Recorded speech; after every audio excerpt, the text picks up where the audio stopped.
wabarakatuh. Waalaikumsalam warahmatullahi wabarakatuh. Alhamdulillah, nahmaduhu wa nasta'inuhu wa nastaghfiruh wa na'udzu billahi min syururi anfusina wa min sayyiati a'malina. May yahdihillahu fala mudhillalah wa may yudhlil fala hadiyalah. Asyhadu an la ilaha illallah wa asyhadu anna Muhammadan abduhu wa rasuluh.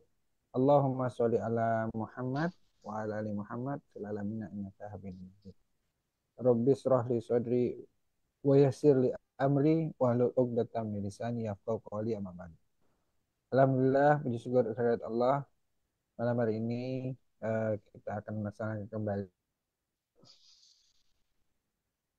malam yang eh, selalu kita berusaha untuk istiqomah melaksanakannya dalam rangka bersilaturahim, dalam rangka thalabul ilmi, dalam rangka berdiskusi, saling berbagi, dan semoga apa yang dibicarakan, apa yang kita diskusikan bisa bermanfaat buat kita, semakin meningkatkan keimanan kita dan menguatkan keislaman kita. Uh, Amin.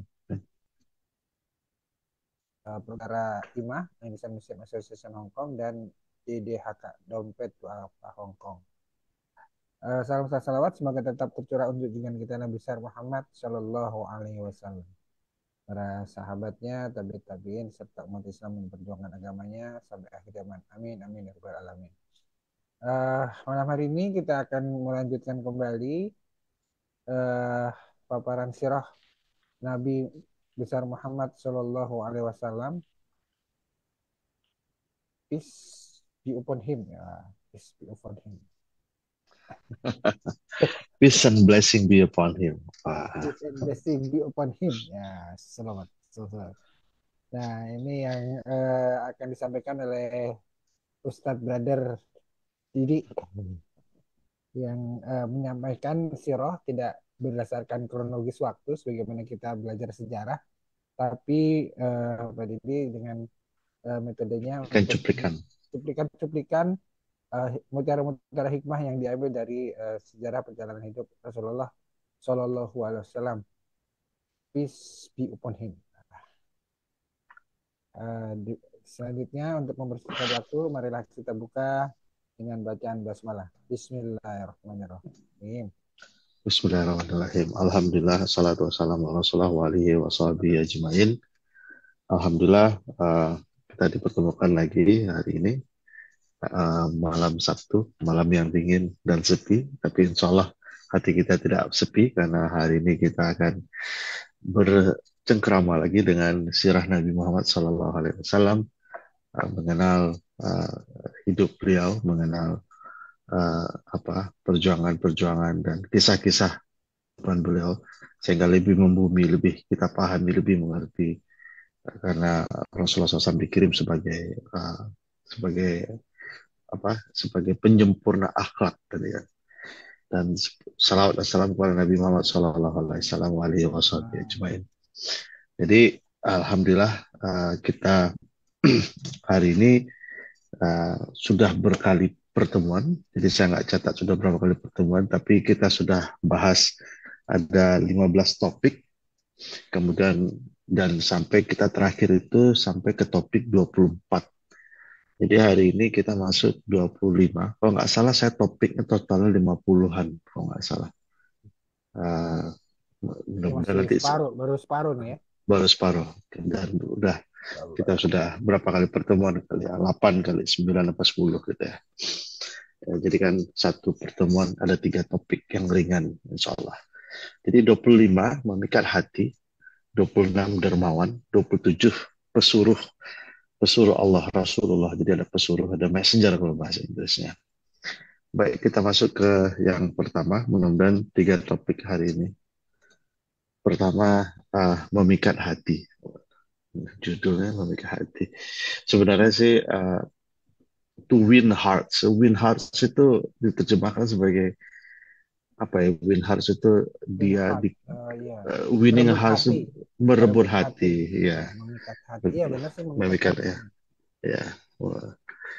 How to win hearts. Jadi Rasulullah SAW itu kalau bicara dia memberikan perhatian dan menunjukkan kasih sayang bahkan kepada orang yang tidak pantas untuk diberi kasih sayang sekalipun. Jadi ada beberapa kisah Aisyah radhiallahu anha tidak salah pernah menyebut Rasulullah itu kalau dipanggil dia tidak menoleh, tapi dia menunjukkan memindahkan satu badannya gitu. Badannya Jadi ya, kalau nggak cuma noleh ya doang. satu badan, bukan hanya menoleh pakai mata, tapi satu badannya menunjukkan keatentifan beliau Shallallahu Alaihi Wasallam. Jadi semua orang, makanya ada Respect yang ya. semua menunjukkan respect. Makanya Amr bin As adalah orang yang terakhir masuk Islam, termasuk kelompok terakhir masuk Islam. Udah hampir kalau nggak salah setelah jatuhnya Makkah atau hampir sedekat situ. Jadi udah orang terakhir lah dia. Dibandingkan sekelasnya Abu Bakar, Umar bin Khattab dan seterusnya itu udah orang paling terakhir. Jadi dia tidak mendapatkan pahala, tidak mendapatkan pahala hijrah mungkin kalau dia istilahnya karena dia sudah setelah hijrah. Kalau nggak saya seperti itu, Amr bin As ini yang ketika para sahabat dulu hijrah ke Abisina itu oleh orang Quraisy, Amr bin As ini yang diutus untuk ke sana untuk menangkap atau untuk menyeret balik orang-orang yang hijrah ke sana. Jadi termasuk orang inilah dia, petinggi lah ininya, karena dia bisa ngobrol sama Raja Abisina, nih apa Najasyi itu. Jadi ini. Kemudian Amr bin As pernah berkata, dulu Muhammad itu orang yang paling aku benci, Sallallahu Alaihi Wasallam. Sekarang menjadi aku orang yang paling aku sayangi. Sampai-sampai saking GR-nya dia sempat bertanya kepada Rasulullah, Rasulullah siapa orang yang paling kau cintai? Rasulullah menjawab Aisyah. Jadi mungkin semua orang pernah mendengar, tapi begitulah cara Rasulullah memperhatikan orang itu membuat orang merasa dia the best gitu, dia yang Rasul yang sangat dicintai Rasulullah. Jadi itu. Jadi nah itulah Amr bin As. Dia juga memberi saya perhatian seperti itu dan berpercaya kepada saya dengan cara membuat saya merasa bahwa saya adalah orang yang terbaik di antara semua umat. Itulah Amr bin As radhiyallahu anhu. Ya. Amr bin As ini anaknya terkenal adalah Abdullah bin Amr. Ada beberapa Abdullah dalam hidup Nabi Shallallahu Alaihi Wasallam yang terkenal perawi hadis dan juga ini salah satu termasuk adalah Amr Abdullah bin Mas'ud. Nah, itu termasuk orang terdahulu yang masuk Islam. Kemudian sepupunya Abdullah bin Abbas, ya. Kemudian anaknya Umar bin Khattab, Abdullah bin Umar. Dan yang keempatnya adalah Abdullah bin Amr. Jadi Abdullah bin Amr ini termasuk, jadi empat Abdullah ya. Setahu saya ada empat atau berapa itu. Jadi Abdullah bin Mas'ud itu termasuk yang siapa yang ingin mendengarkan Quran seperti diperturunkan dengarlah dari Abdullah bin Mas'ud, ada tiga kan. Ya, itulah kemudian Abdullah bin Abbas ini yang didoakan Rasulullah yang mengerti Al-Quran, takwil Al-Quran. Kemudian Abdullah bin Umar termasuk perawi hadis yang paling banyak dan Abdullah bin Amr. Jadi ada empat Abdullah setahu saya. Jadi memikat hati. Ada Mas Hasan, Assalamualaikum, selamat bergabung. Waalaikumsalam. Jadi Rasulullah SAW itu adalah seorang yang memenangkan banyak hal. Maksudnya apa? Kemenangan itu adalah kemenangan yang terbesar itu adalah kemenangan memenangkan hati, to win hearts. Jadi Rasulullah itu kalau Rasul itu kalau disebutnya to win hearts ya, sampai musuhnya pun itu takjub sama Rasulullah SAW. Dan kasih sayang terhadap manusia adalah satu kecerdasan. Ada yang menyebut orang cerdas itu adalah orang yang mencintai manusia. Jadi dan terlalu banyak kisah ya yang menunjukkan betapa Rasulullah menunjukkan sayangnya, menunjukkan rasa cintanya kepada sahabat itu sehingga sahabat itu bisa sampai GR lah. Ya. Nah ada seorang sahabat yang bernama Usaid bin Hudair radhiyallahu anhu. Ini seorang sahabat yang terkenal periang dan penuh tawa. Jadi jadi pernah suatu saat Rasulullah SAW itu mencolek pinggangnya dengan canda gitu. Jadi karena memang dia terkenal suka ini kan. Kemudian Usaid bercanda, gitu. Gitu. Ya Rasulullah sakit tuh Rasulullah gitu kan. Jadi sambil bercanda gitu. Tapi Rasulullah mendengar kata sakit itu langsung Rasulullah berubah langsung kalau begitu balaslah. Jadi Rasul langsung menawarkan dirinya untuk membalas. Kemudian akhirnya kata Usaid bukannya membalas tapi malah memeluk Nabi, merangkulnya, dan kemudian mencium Rasulullah SAW sedemikian ini. Dan kemudian kata Usaid, ya Rasulullah, aku sengaja menipumu, mentrikmu gitu, supaya aku bisa melakukannya karena aku ingin memelukmu ya Rasulullah. Fidaka abi wa umi. Ini kata-kata fidaka abi wa umi ini unik nih ya. Ini artinya kalau secara terlek artinya aku korbankan ayah dan ibuku untukmu. Itu untuk menunjukkan rasa cinta. Fidaka abi wa umi. Jadi banyak Pak itu istilah atau kata kiasan yang dipakai untuk menunjukkan sayangnya orang tuh fidaka abi wa umi. Jadi aku apa namanya? Aku korbankan ayah dan ibuku untukmu. Jadi itulah yang dilakukan Usaid. Kemudian lagi ada seorang sahabat yang berkata, ya Rasulullah, aku mencintaimu melebihi cintaku terhadap diriku, anak-anakku. Ketika aku di rumahku, aku selalu terbayang dirimu. Aku kehilangan ketenangan hingga aku melihatmu. Kini kalau aku pikir kematian, maka yang terbayang adalah engkau akan masuk surga yang paling tinggi dan aku tidak akan bisa bertemu denganmu lagi. Jadi saking kangennya dia,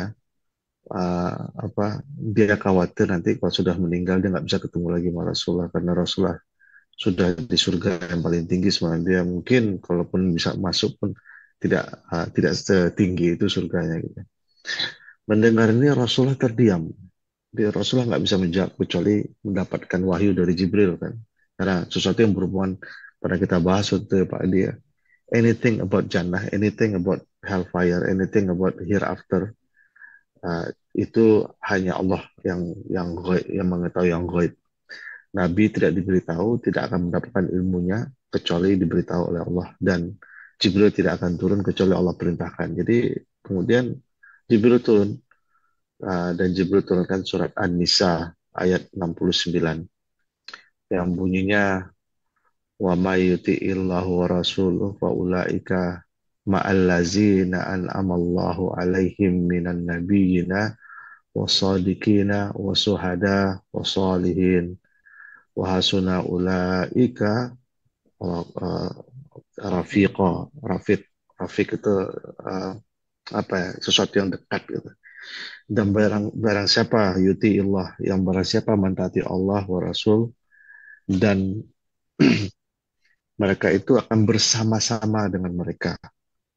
Jadi siapa yang mencintai Allah dan Rasulnya, mereka itu akan bersama. Sekarang kan Allah SWT menjawab ke kekhawatiran sahabat tadi yang takut dia nggak bisa bersama Rasulullah nanti di akhirat. Ternyata Allah jawab, kalian itu nanti akan bersama-sama orang. Ya, siapa itu? Yaitu ma'allazina amallahu, orang-orang yang sudah diberikan berkah atau kenikmatan oleh Allah. Siapa mereka? Minan nabiyina, para nabi, sodikin, para orang sidik, siddiq, sorry, wasiddiqin, orang sidik, wasuhada, dan orang-orang yang mati syahid, dan orang-orang soleh. Ini paling tinggi tingkatannya nabi, sidik, kemudian suhada, dan kemudian orang soleh. Dan mereka itulah ulaika, dan itulah sebaik-baiknya teman. Jadi itulah banyak kisah sahabat yang seperti ini. Inilah perasaan seorang Muslim itu ingin selalu ingin selalu bertemu dengan Rasulullah. Jadi kenapa Rasulullah menunggu Jibril? Karena tidak akan berkata sesuatu yang bukan dari Allah. Jadi ingin agar sahabat mendapatkan jawaban yang menyenangkan. Jadi itulah. Jadi Rasulullah ingin sekali menunggu jawabannya itu supaya dia bisa menyampaikan berita baik untuk sahabat tadi. Allahumma sholli ala Muhammad. Jadi itulah Rasulullah SAW. Dia itu membuat orang kesengsem, orang terpikat hatinya buat kepada Rasulullah SAW. Sampai-sampai cara menjawabnya pun Rasulullah, ya Rasulullah, aku mungkin tidak bertemu dengan engkau nanti di akhirat. Jadi Rasulullah eager sekali sampai menunggu terus sampai Jibril, dan akhir Jibril turun Jibril dengan surat yang tadi kita bacakan. Wa may yuti'illahu wa rasul, dan orang-orang yang patuh kepada Allah dan Rasulnya, Mereka akan bersama dengan mereka, itu orang para nabi, para siddiq dan syuhada dan orang-orang soleh. Itulah mengenai 25 ya Rasulullah SAW yang memikat hati orang-orang, siapa saja yang tersentuh olehnya, siapa saja yang pernah mengenalnya. Kemudian topik ke-26, dermawan. Apa topik ini? Topik ini uh, seperti biasa saya mengutip dulu. Ada seorang uh, seorang pakar atau penulis, dan ini lebih tepatnya sebagai bishop. Bishop itu apa ya? Uskup ya. Apa katanya dalam Ya, bukunya? uskop, uskop. Uskup ya. Dia adalah kaisar dan paus dalam satu orang. Tetapi dia adalah paus tanpa pretensi dan kaisar tanpa legiun. Maksudnya tanpa pasukan dan tanpa ini. Jadi dia pemimpin agama tapi tanpa pretensi. Untuk mengatakan dia mendapatkan perintah Tuhan, itulah dia Muhammad. Karena dia memiliki semua kekuatan tanpa instrumen dan tanpa dukungannya. Jadi pendeta atau Reverend Bosworth Smith dalam bukunya berjudul Muhammad dan Muhammadinism tahun 1874. Jadi dia ini Protestan ya, termasuk bishop di Protestan. Dia menulis buku mengenai Nabi Muhammad SAW. Dan pujian beliau adalah Rasulullah ini seakan-akan gabungan antara apa namanya pemimpin agama, tapi juga pemimpin Muhammad tinggi. and Muhammadinism. Dan Ya, Muhammadiyah. dia punya anggapan bahwa agama Islam itu ajaran Nabi Muhammad, itu maksudnya. Jadi isme, dia menganggap dia isme. Padahal Islam ini bukan dari Nabi Muhammad, tapi dari Allah, langsung dari Allah. Jadi Islam did not start at Rasulullah SAW dengan Nabi Muhammad, tapi Islam start dengan filsuf-filsuf Yunani gitu. ya, ya. Jadi Islam itu lahirnya sama dengan manusia. Jadi begitu manusia diciptakan, Adam, dan begitu dia patuh kepada Allah, maka dia disebut taat kepada Allah, yaitu yang disebut dengan menyerahkan diri, dia disebut dengan Muslim. Jadi Islam itu bukan lahir di Jazirah Arab. Islam itu lahir dari atas sana. Apa Dia topiknya hari bisa ini? punya kesimpulan yang paragraf kedua ya Pak Didi. Kenapa? Iya, dia menganggap itu ajaran Nabi. Gitu. Kan banyak Tidak orang-orang ada yang orang melihat, yang berhak untuk mengatakan dia mendapat perintah Tuhan, itulah Muhammad. Artinya ya, dia percaya Tuhan gitu. dia yakin Gimana? bahwa Nabi Muhammad itu apa? Benar-benar Tidak utusan. tidak tidak mungkin bisa seperti ini kecuali dia membawa pesan Tuhan. Oh. Jadi sebenarnya kayak sahadat ya, subhanallah. Iya makanya dia Ya, kan dia berarti mengakui bahwa Muhammad itu mengakui, Rasulullah, ya ya, kan? ya. Mengakui ini kan sebenarnya kan? Dan banyak tokoh yang seperti itu. Maksudnya untuk seorang tokoh sejarah ini melewati kemampuan manusia. Banyak para tokoh sejarah seperti itu. Ini is not mereka nyebutnya ini bukan manusia biasa. Gitu. Oh. Ya, makanya dia ini uh, itu. Ya. Baik, jadi apa topik kita hari ini? Jadi kedermawanan. Jadi selalu Rasulullah SAW itu selalu jika ada harta yang berlebihan dia gampang memberi itu. Meskipun sebenarnya dia itu hidupnya sangat sederhana. Gitu.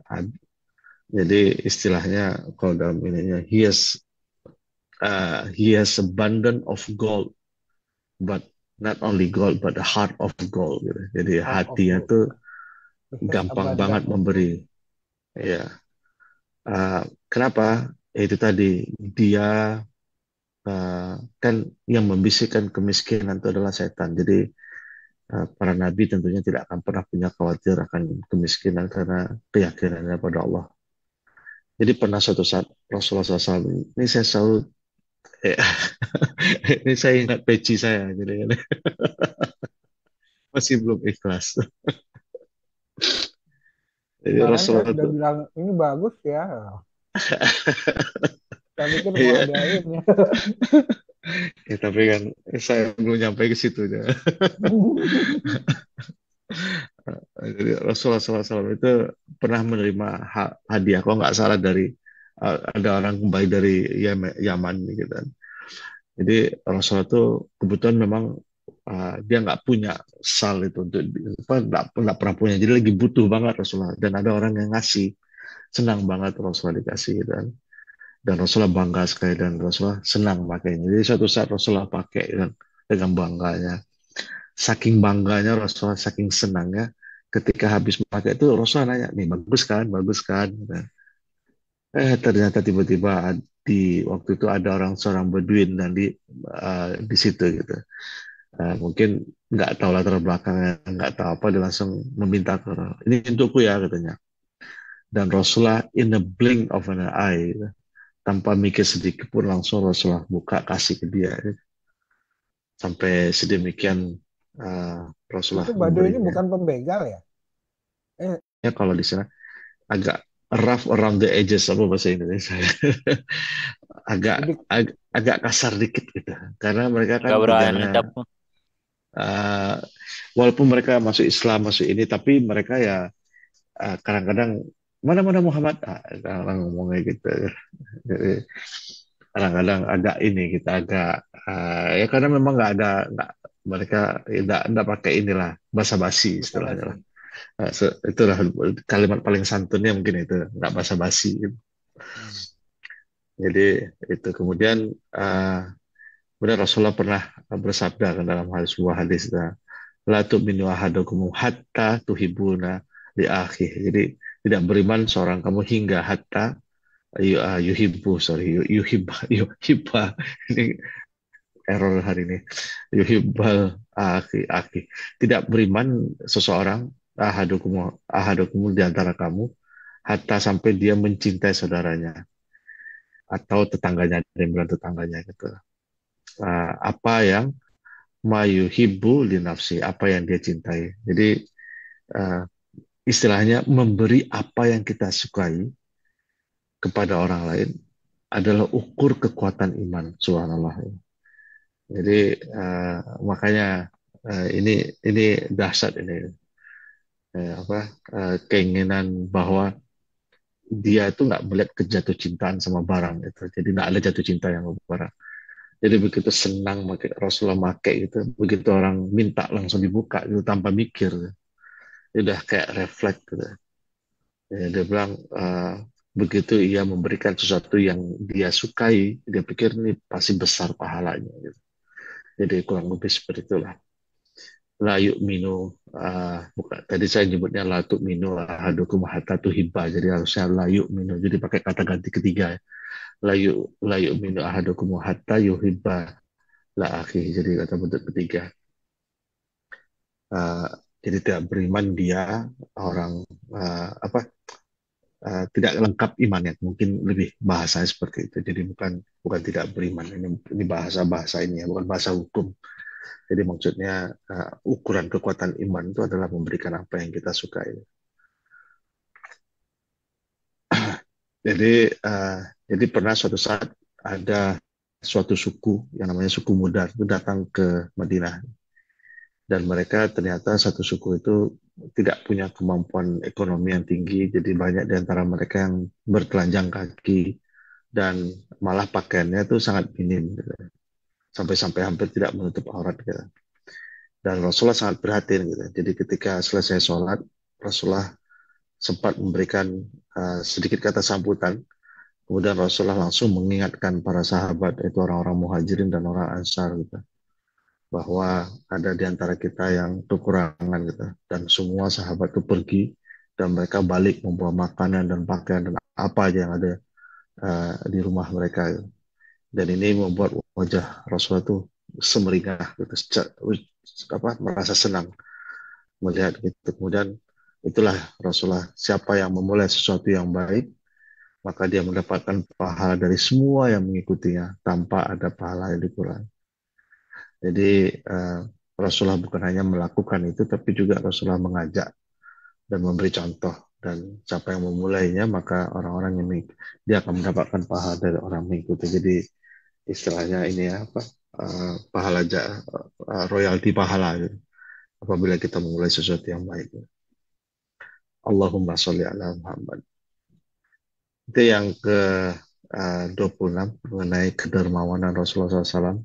Jadi untuk dermawan itu Rasulullah mengukurnya dengan semakin jadi dulu saya pernah cerita mungkin tadi, tapi saya senang cerita ini bukan insya Allah bukan ria, tapi menunjukkan bahwa sulit gitu.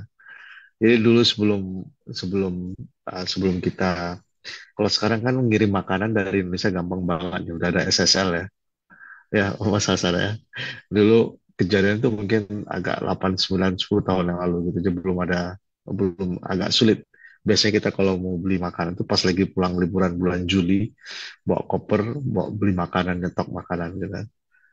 Jadi nah dulu saya dikirimin rendang, rendang favorit saya gitu. Jadi rendang ini di apa namanya di eman-eman ya, di apa istilahnya di hemat-hemat makannya gitu. Hemat-hemat makan gitu. Jadi memang sehari satu gitu. Jadi mungkin bisa untuk 8 hari 9 hari gitu. Suatu saat saya kedatangan tamu dari Indonesia. Jadi tamu ini udah berapa hari di Hong Kong. Habis itu dia sempat ke Cina, sempat ke ini. Dan baliknya hari terakhir itu ditunjung. Itu ditunjung, saya udah ditunjung. Kemudian dia komplain, aduh susah banget nih cari makanan halal di sini. Masa tiap hari makan roti, akhirnya cuma makan apa sup-supan aja tuh kadang-kadang makan nasi nggak makan apa-apa dia bilang gitu. Habis itu pas dia datang ke rumah saya ingat banget tuh kita beli makanan gitu kan biar pas makan tiba-tiba pas di meja makan istri saya keluar bawa rendang saya sempat melotot tuh. Loh kenapa kok rendang yang dikeluarin kenapa enggak Ini buat aku gitu ya. ini kan banyak makanan yang lain gitu Hemat-hemat. kan kita udah eman-eman baru bulan Juli tahun depan lagi baru bawa rendang kan itu sampai kaget gitu. Saya sampai kesel Itulah banget. istri soleha. Itu kesel, habis itu kesel gitu kan. Pas sudah pergi itu sebelum saya ngomong kita tuh harus memberi apa yang kita cintai gitu. Subhanallah ya memang memang ya itu nggak gampang sebenarnya nggak gampang. Jadi insya Allah kita semua punya diberi kekuatan untuk Berarti nggak salah kemarin bikin rendang ya Pak Didi ya. Terbalas. Alhamdulillah. Alhamdulillah. Itulah dan yang terakhir insya Allah mengenai oh ada Mas Jirjis ya saya baru lihat Mas Jirjis apa kabar Mas Jirjis ya anteng-anteng aja. Assalamualaikum. Ya, kami baik, Mas. Waalaikumsalam. Oke, ini yang ke 27. Ini tokoh yang bernama Alphonse Marie Louis de Lamartine. Jadi saya sampai harus menulis ininya cara membaca namanya itu di tahun tahun 18. Jadi seorang Perancis, seorang pengarang, seorang penulis puisi dan seorang negarawan. Dia termasuk orang yang ikut membantu pendirian Republik Prancis, begitu juga dengan pembuatan bendera Prancis itu, tricolor itu istilahnya. Uh, Bendera Prancis yang merah putih biru ya, merah putih yang mana itu? Merah putih lupa saya, biru putih merah tuh. Yang itulah bendera Prancis yang sekarang itu. Itu dia termasuk orang yang ikut mendesain. Uh, Kata-katanya luar biasa. Jika tingginya tujuan, kecilnya sarana, namun hasilnya menakjubkan, hanya ada 3 kriteria kejeniusan manusia. Ya kan? Maka siapa yang berani membandingkan siapapun orang yang hebat dalam dunia modern ini dibandingkan dengan Muhammad Shallallahu Alaihi Wasallam itu katanya. Ini apa tingginya tujuan, kecilnya sarana, tapi hasilnya menakjubkan. 3 ini itu menunjukkan manusia itu jenius. Dan tidak ada satupun manusia modern saat ini yang sebanding dengan kejeniusan Nabi Muhammad SAW. Kurang lebih begitulah. Yang namanya Alphonse de Lamartine. Dia menulis buku berjudul Histoire de la Turque, sejarah mengenai Turki. Ditulis tahun 1854. Ini memang tokoh-tokoh historian atau ahli sejarah lama itu Ini banyak sekali yang menulis terkesan. sejarah Turki tapi kok ulasannya tentang Rasulullah ya? Karena kan berkaitan dengan agama. Jadi banyak orang melihat sejarah Turki itu karena Ottoman ya. Jadi Ottoman itu kan Islam.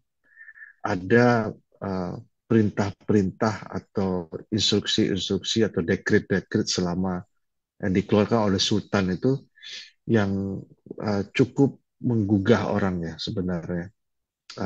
Mungkin pertama sekali mengenai masalah percetakan, mengenai uh, siapa namanya Mahmonad, aduh saya lupa nama ininya. Ada Syekhul kayak Syekhul Islam ya di Yahudi itu ada syekhnya terkenal sekali.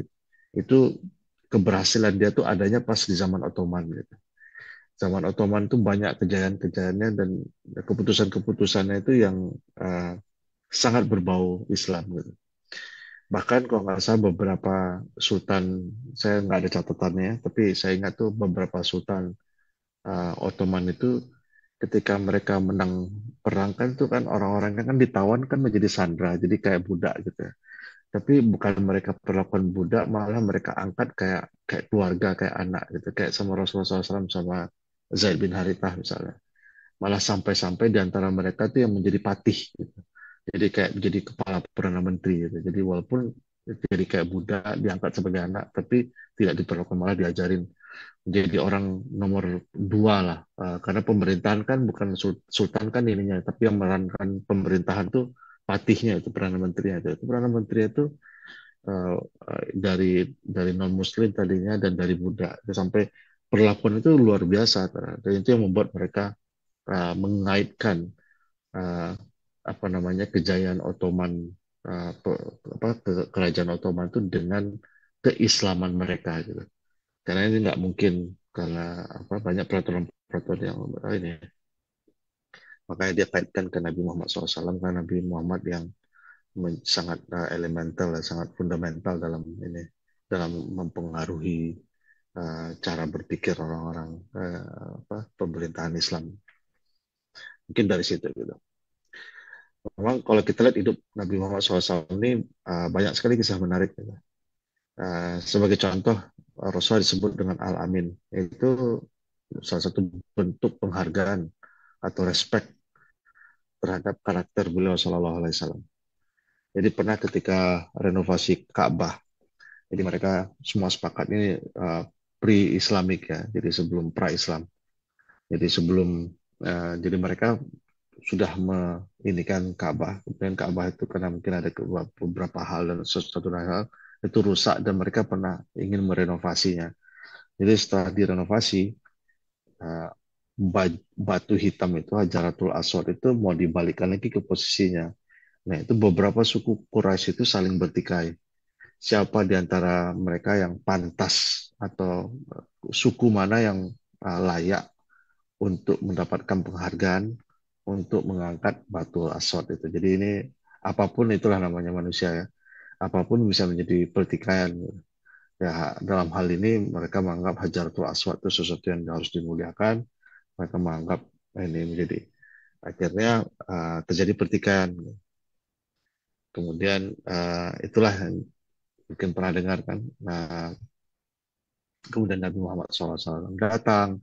Kemudian Nabi Muhammad ngasih ide siapapun bagaimana kalau dalam setiap suku mewakili satu orang, taruh di atas kain, kemudian masing-masing mengangkatnya gitu. Jadi Rasulullah dianggap orang yang walaupun kesannya kisahnya sederhana, tapi dianggap memberikan solusi.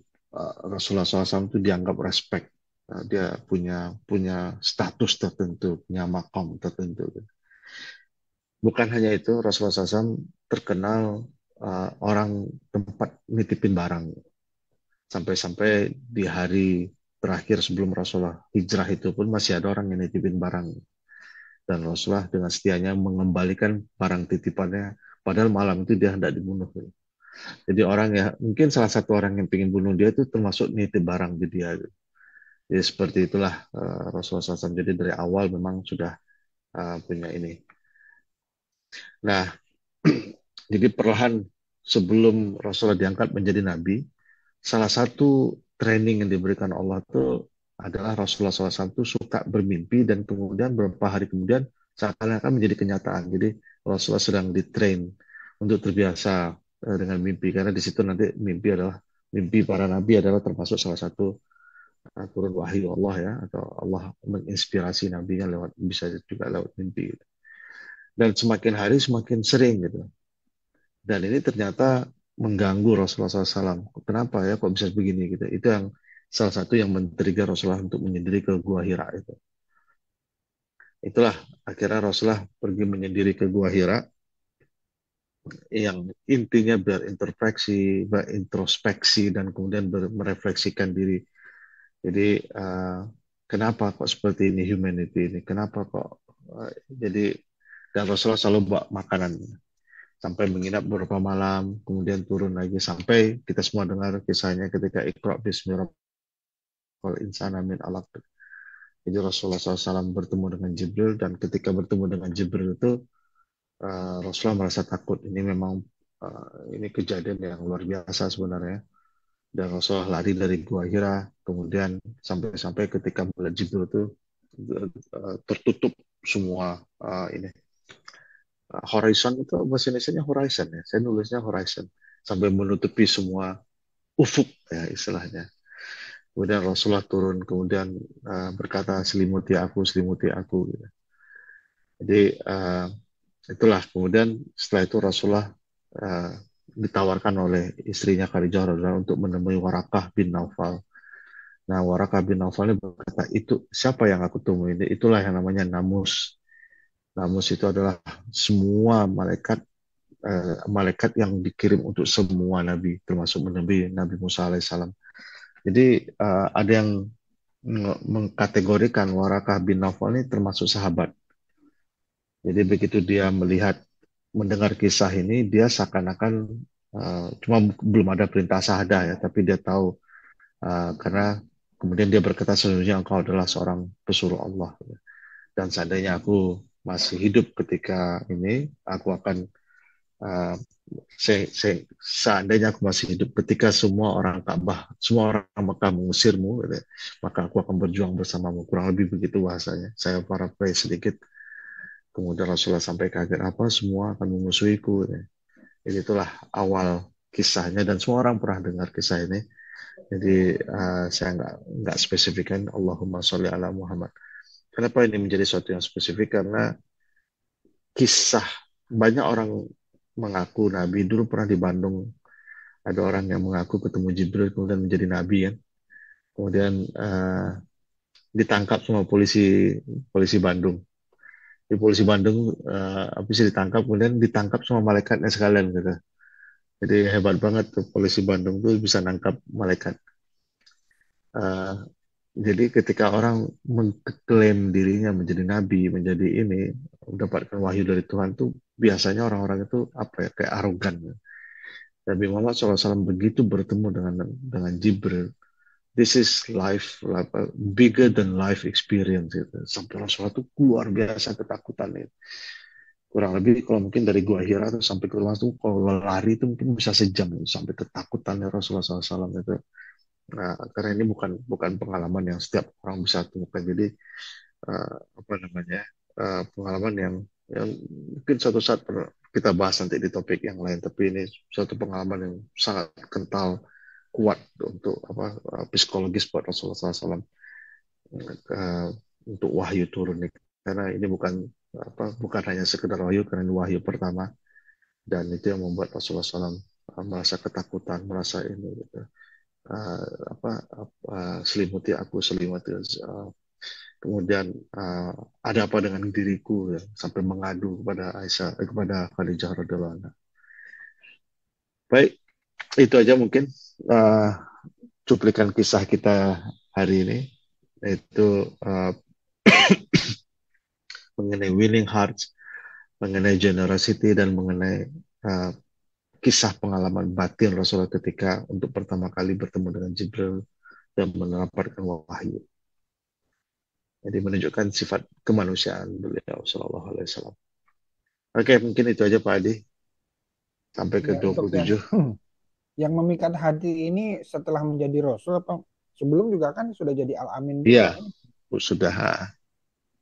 Dan Jadi istri beliau, track record beliau juga terpikat karena kejujuran beliau juga kan. karena kejujurannya, Kepandaian kesantunannya. berniaga dan kejujuran Ah, amanah. Jadi memikat hatinya bukan hanya karena sebagai seorang nabi. Kalau ketika mm, sudah jadi nabi kan orang memikat hati kan karena sudah jadi public figure kan ya. mm. Rasulullah SAW itu dia uh, public figure dulu. Dia direspek orang, dia dihargai orang. Shallallahu Alaihi Wasallam sebelum dia menjadi nabi. Jadi Sebelum jadi nabi. seakan-akan itu prerequisite-nya. Hmm. Makanya Followernya udah banyak juga ya. ya makanya ketika Rasulullah berkata kepada Abu Bakar Siddiq itu sampai nggak perlu mikir lagi gitu. Oh, that's no wonder you are like this gitu kesannya gitu. Jadi begitu tadi malam aku kedatangan Nabi, udah Allahumma sholli, udah langsung asyhadu alla ilaha illallah, udah nggak ada ini lagi dia. Udah nggak ada lagi tenggat waktunya, nggak ada lagi proses berpikirnya, ya kan? Dan orang-orang yang Dan Rasulullah dengan Abu Bakar itu dekat teman sebelum jadi dekat, nabi sudah dekat ya kan. sudah dekat. Nah, Hmm. jadi temannya. Dan Abu Bakar pergi keluar balik itu bawa Abdurrahman bin Auf, bawa Abdullah bin Mas'ud, kemudian Abu Ubaidah bin Jarrah, kemudian menyampaikan tuh teman kita itu ini dia bilang oh iya semua langsung oh iya pantas aja wajar gitu. Jadi jadi ini uh, dalam satu nanti topik kita kita pembicarakan nanti itu adalah kan kita lagi bahas why Islam is true itu salah satunya adalah how do you know is true gitu. Jadi true itu macam-macam levelnya ada mathematical truth ada historical truth uh, dan ada beberapa levelnya salah satunya adalah intuitive truth nanti kita bahas tuh jadi intuitif itu dia sifatnya lebih kepada fitrah ya. Nanti kita insya Allah kita bahasnya lagi mengumpul-ngumpulkan ini ya. Jadi ada main topiknya, ada side topiknya, dan saya mau jadikan itu sebagai main topik. Jadi orang itu kalau sudah kena fitrahnya, jadi begitu mendengar dan hatinya bersih, begitu mendengar itu, ya itu nur ala nur. Jadi begitu Nabi Muhammad ngomong gini-gini, bang langsung. Jadi nggak pakai mikir lagi mereka. Jadi itulah sahabat itu. Ada sahabat yang level ring satu istilahnya ya. Ada Ring sahabat yang satu. ring satu. Ada sahabat yang misalnya seperti Umar bin Khattab. Umar bin Khattab tuh dia nggak aneh-aneh aja, nggak mau mikir aneh. Ini ada dia lihat apalah nih orang ini kok ngajak apa buat ajaran baru, bikin orang berpisah aja, bikin orang waktu keluarga saling musuhan karena ini, makanya dia benci sama Nabi Muhammad. Gitu. Tapi dia belum melihat materinya lagi. Gitu. Makanya ketika uh, hari itu dia ingin pergi hendak membunuh Rasulullah SAW, orang kaget kan, apa gitu ya? Adik kamu itu Fatimah, katanya. Fatimah binti Khattab itu juga masuk Islam. Wah langsung marah dia, langsung pergi dia langsung dia pukul kan, saking ini ya. Tidak ada orang yang seperti itu memukul adiknya sendiri, adik perempuannya sendiri. Tapi pas lihat tadi kamu baca apa?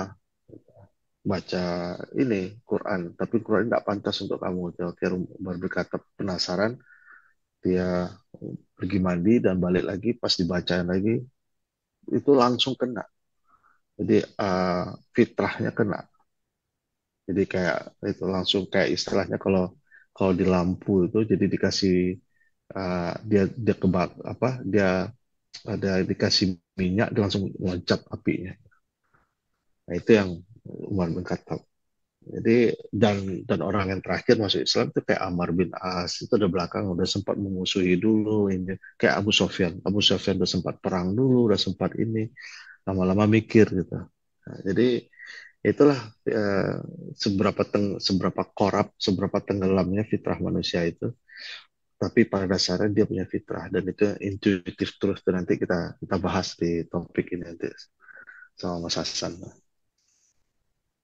di Terus topik yang tadi Warakah bin Naufal itu ya meninggal sebelum hijrah gitu. dia mungkin berapa bulan setelah kejadian itu dia meninggal. Dia udah tua, udah uzur banget ya.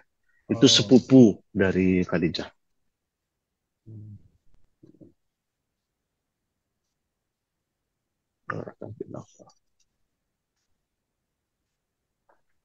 Baik, itu dulu. Ini ya. Ini